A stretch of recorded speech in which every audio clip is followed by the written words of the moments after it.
नमस्कार, मैं हूं विकास टेकरे और स्वागत करता हूं आप सभी का द हिस्ट्री यूट्यूब चैनल में। दोस्तों, इतिहास लेखन एमए सेकंड सेमेस्टर के इस एपिसोड के साथ मैं हाजिर हूं और आज हम समझने का प्रयास करेंगे पूर्वी दृष्टिकोण। ये पूर्वी दृष्टिकोण क्या होता है ये हम समझेंगे और हमारा जितना भी लेक्चर होगा वो होगा डॉक्टर एस.एल. बरे की इस किताब से, जिससे हम आपको आसानी से समझने में मदद करेंगे। दोस्तों, आइए शुरुआत करते हैं पूर्वी दृष्टिकोण। आपने अभी तक पश्चिमी दृष्टिकोण के बारे में सुना होगा, या फिर सामान्य रूप में आपको समझाने का प्रयास करूं तो आपने ये शब्द तो ज़रूर ही सुना होगा, वेस्टर्न कल्चर। आपको कई बार ये कहा गया होगा कि आप वेस्टर्न कल्चर से प्रभावित हैं, या फिर हमने अंग्रेजी तो झाड़नी सीख ली लेकिन हम पूरी तरह से वेस्टर्न नहीं हो पाए। जब आप भारत का नक्शा देखते हैं और भारत से आप पश्चिम की ओर जाते हैं तो आपको ग्रेट ब्रिटेन और यूरोप के देश नज़र आते हैं, और जब आप यूरोप से पूर्व की ओर देखते हैं तो आपको भारत जैसे देश नज़र आते हैं। तो आज हम इस दृष्टिकोण में समझने का प्रयास करेंगे कि पूर्वी यानी कि भारतीय दृष्टिकोण क्या है और भारत के आसपास के देशों का दृष्टिकोण क्या है। आइए शुरुआत करते हैं। यूनानी, रोमन और चीनी ऐतिहासिक लेखन की अवधारणा की भांति प्राचीन भारतीय इतिहास लेखन पर भी पाश्चात्य परंपरा का कोई प्रभाव दिखाई नहीं पड़ता। प्राचीन इतिहासविदों के लेखन का आधार वेद, पुराण, अभिलेख, लोक कथाएं आदि थी, जिनसे वे अत्यधिक प्रभावित थे। वे तिथिक्रम के प्रति उदासीन थे और ऐतिहासिक पात्रों का वर्णन साहित्यिक शैली में किया करते थे। उनकी प्रशस्तियों और अभिलेखों में भी अतिशयोक्तिपूर्ण वर्णन उपलब्ध होता है। इसलिए भारतीय इतिहासकारों पर ऐतिहासिक लेखन के प्रति उदासीनता का आरोप पाश्चात्य विद्वानों ने लगाया है और उनके ऐतिहासिक दृष्टिकोण की कमी का उल्लेख किया है, जो पूर्णतः असंगत है। आपने कई बार सुना होगा कि अंग्रेज हमारे बारे में अक्सर कहा करते थे कि भारत के जो लोग हैं वे गंवार हैं, अनपढ़ हैं, जाहिल हैं, उन्हें कुछ लिखना नहीं आता, उन्हें कुछ पढ़ना नहीं आता।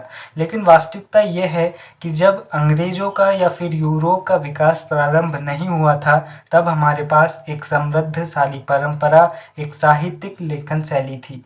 लेकिन कमी यह थी कि हमारा जो इतिहास लेखन था वह साहित्यिक रूप में था। आज भी श्री राम या फिर अलग अलग आप जब इतिहास में जाते हैं तो आपको कई सारे ऐसे कैरेक्टर मिलेंगे जिनका साहित्यिक रूप में ज़्यादा उपयोग किया गया है, जिसके कारण उनका ऐतिहासिक रूप समाप्त होने को देखता है। आज भी कई बार लोग कहते हैं कि क्या राम सेतु था, क्या श्री राम थे, तो इसे इस बात के लिए नहीं माना जाता है क्योंकि इसे वाल्मीकि जी ने एक साहित्यिक ग्रंथ के रूप में लिखा।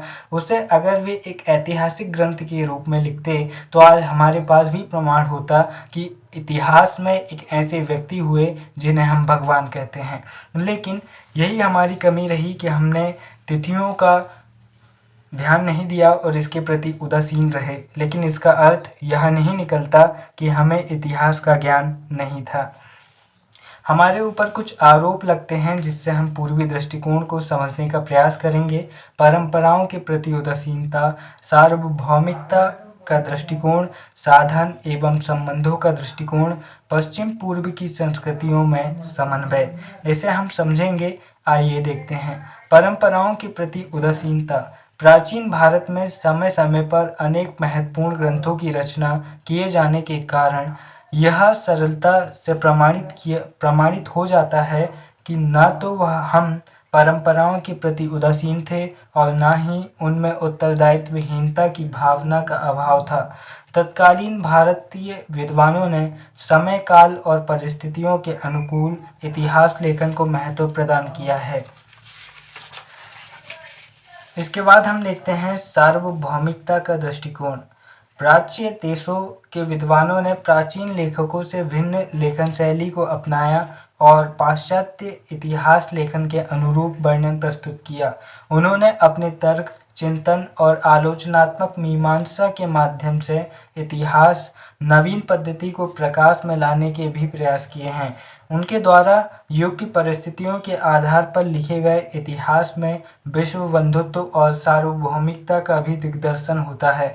आधुनिक प्राच्य इतिहासकारों में भंडारकर, जायसवाल, कुमारस्वामी कौशाम्बी, सरकार, मजुमदार और पंडित जवाहरलाल नेहरू और डॉक्टर राम मनोहर लोहिया जैसे विशेष रूप से उल्लेखनीय इतिहासकार हमें देखने को मिलते हैं। इसके बाद साधन एवं संबंधों का दृष्टिकोण हम जानने का प्रयास करते हैं। कुमारस्वामी ने उल्लेख किया है, परंपरागत शब्द अपने संश्लिष्ट रूप में कुछ विशिष्ट और महत्वपूर्ण अर्थ को व्यंजित करता है। कुमारस्वामी क्या कहते हैं? वो कहते हैं परंपरागत शब्द अपने संश्लिष्ट रूप में कुछ विशिष्ट और महत्वपूर्ण अर्थ व्यंजित करता है। यानी कि किसी भी संस्कृति के जो परंपरागत शब्द होते हैं वे अपना एक अलग रूप और अलग अर्थ लेकर चलते हैं। डी.डी. कोशाम्बी ने इतिहास के संदर्भ में लिखा है कि इतिहास उत्पादन के साधनों और संबंधों में उत्तरोत्तर परिवर्तनों की सुव्यवस्थित ढंग से प्रस्तुति का नाम है। डी.डी. कोशाम्बी क्या कहते हैं? इतिहास उत्पादन के साधनों और संबंधों में उत्तरोत्तर परिवर्तनों की सुव्यवस्थित ढंग से प्रस्तुति का नाम है। अगर आप इस लाइन को सही तरीके से समझते हैं तो आप डी.डी. कोशाम्बी का मार्क्सवादी प्रभाव भी अच्छे से समझ जाएंगे। डी.डी. कोशाम्बी कहते हैं कि जो मैन्युफैक्चरिंग है, जो उत्पादन हो रहा है, यानी कि इतिहास में जो बन रहा है और जिसके कारण बन रहा है, उन साधनों के संबंधों के जरिए भविष्य में होने वाले परिवर्तनों की जो सुव्यवस्थित ढंग से प्रस्तुति होगी उसे ही इतिहास कहा जाएगा। और इस तरह से आप इन्हें समझ सकते हैं। वह यह भी लिखते हैं कि इतिहास नायक महापुरुष न होकर साधारण व्यक्ति हैं। जे.एन. सरकार यानी जजुनाथ सरकार कहते हैं, एक निष्पक्ष इतिहासकार जो हैं वे कहते हैं कि इतिहास जो है वह भी एक सामान्य रूप से वैज्ञानिकता प्रदान करने वाला विषय है और यहाँ पर सभी लोगों का वर्णन किया जाना चाहिए, चाहे वह कोई महापुरुष हो या फिर आम आदमी। दोस्तों, जजुनाथ सरकार एक निष्पक्ष इतिहासकार हैं जो मूल ग्रंथों के अभाव में इतिहास को महत्वहीन मानते हैं। इसलिए डॉक्टर श्रीवास्तव ने प्रशंसा करते हुए लिखा है, वह निश्चय ही अपने समय के महान इतिहासकारों में से एक था और विश्व के इतिहासकारों में महानतम था। कुछ विद्वानों ने उन्हें यूरोप के विद्वानों का भारतीय संस्करण होना लिखा है, परंतु उनका लेखन पूर्णतः भारतीय चिंतन पर आधारित है। इसके बाद हम देखते हैं पश्चिम पूर्व की संस्कृतियों में समन्वय। भारत में कुमारस्वामी, नंदलाल, रविंद्रनाथ टैगोर जैसे इतिहासकारों ने, जैसे महापुरुषों ने Indian society of oriental art की स्थापना के माध्यम से पश्चिम व पूर्व की संस्कृतियों को परस्पर एकता के सूत्र में पिरोने का सराहनीय प्रयास किया है। इस कार्य में हैवल के सहयोग को भी नकारा नहीं जा सकता। पाश्चात्य एवं भारतीय शैली के लेखकों में एक बड़ा अंतर यह है कि उनका वर्णन पूर्वी इतिहासकारों की भांति काल, व्यक्ति और समाज तक ही सीमित नहीं था, अपितु उनमें अन्य पहलुओं पर भी प्रकाश डाला गया था। वर्तमान समय में यह अंतर लुप्त होता जा रहा है और भारतीय परंपरा में इतिहास के क्षेत्र में निरंतर वृद्धि हो रही है। आधुनिक पाश्चात्य इतिहासकारों ने भी अपने लेखन में इसकी पुष्टि की है, जिससे इतिहास के पूर्वी दृष्टिकोण के महत्व में वृद्धि हुई है।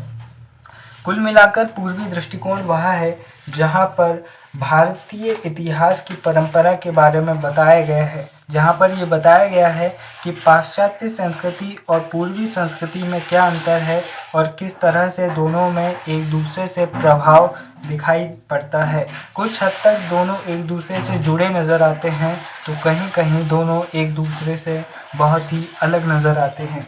उम्मीद है आपको समझ में आया होगा पूर्वी दृष्टिकोण, और आप सभी से निवेदन है कि आप बुक के ज़रिए इन विषयों को और बेहतर तरीके से पढ़ सकते हैं।